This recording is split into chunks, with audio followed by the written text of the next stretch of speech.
Aujourd'hui, notre objectif, c'est que vous sachiez quelle structure donner à votre produit pour qu'il soit complet.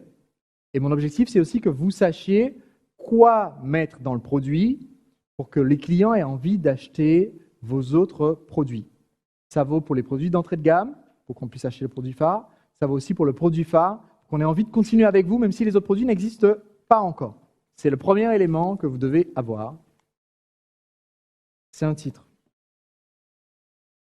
Pourquoi est-ce que je dis que c'est le premier ingrédient que vous devez avoir? Parce que c'est le premier ingrédient qu'il faut réfléchir.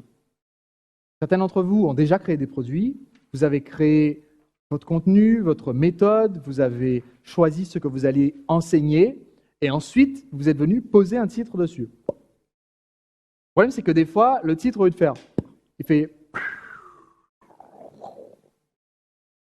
Et quelquefois, on a un titre qui n'est pas aussi accrocheur que ce qu'on a mis dans le produit. Donc, ma recommandation pour vous, c'est de prendre la démarche inverse. Et quelquefois, ça peut être intéressant ou nécessaire de changer le titre d'un produit qui existe déjà. Changer l'étiquette que vous mettez dessus. Par exemple, je mentionnais tout à l'heure la méthode Prince. La méthode Prince, c'est ma méthode. C'est la méthode de conseil en séduction que j'enseigne depuis des années. C'est le cœur de mes livres, mes CD, mes DVD. En fait, tout ce que j'ai créé en matière de conseil en séduction, c'est au printemps 2007, j'ai écrit la méthode Prince et ensuite, pendant 5 ans, j'ai repris ma méthode Prince et j'ai dit, bon, bah, je vais prendre le chapitre sur ça et je vais en faire un DVD. Je vais prendre cette partie-là, je vais en faire un bouquin, je vais prendre le tout, je vais en faire un atelier. Mais à aucun moment, j'ai sorti un produit qui s'appelle la méthode Prince.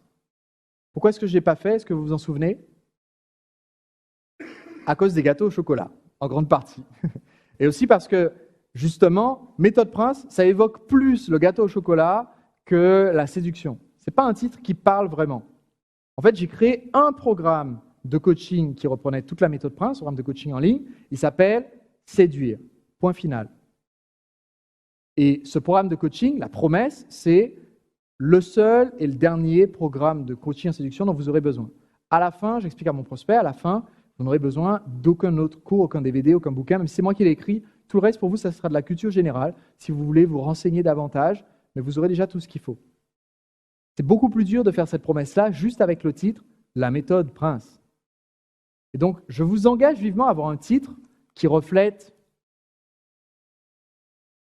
une promesse. Alors, quelques détails au sujet de la promesse que vous allez mettre dans le titre de votre produit. Il y a 2 façons de le faire. Soit vous promettez un résultat, soit vous promettez un état, un rêve. C'est-à-dire que vous pouvez promettre quelque chose qu'ils vont atteindre, obtenir, ou alors vous pouvez promettre quelque chose qu'ils vont devenir. Par exemple, Olivier, qui est là au premier rang, a une formation qui s'appelle Blogueur Pro. Deviens blogueur professionnel. Il y a d'autres formations, comme créer votre produit pour le vendre sur Internet. Le nom abrégé, ça va être créer votre produit. C'est une formation qui parle de... La réponse vient toute seule à mon prospect quand j'ai parlé du nom de la formation. Séduire le client, c'est une formation qui va m'enseigner comment séduire les clients.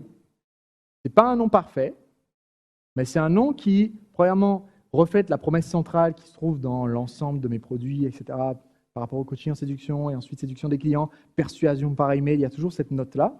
Et deuxièmement, c'est une promesse aussi de résultat.